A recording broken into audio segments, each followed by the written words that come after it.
تر څو چې خپل د ځان څخه مکمل شناخت ونه لرئ، یعنې خپل ځان په ښه توګه ونه پېژنئ، تاسو نسئ کولی یو بل نفر ښه وپېژنئ. نو تر ټولو مهم څه دا دي چې تاسو خپل ځان اول وپېژنئ او بیا د ژوند ملګری وپېژنئ.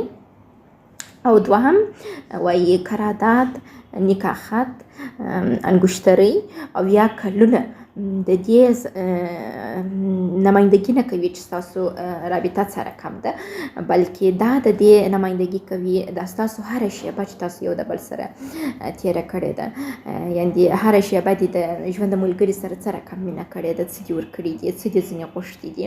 نو تاسو په دا شیبو کې کوشش وکړئ چې ښې شیبې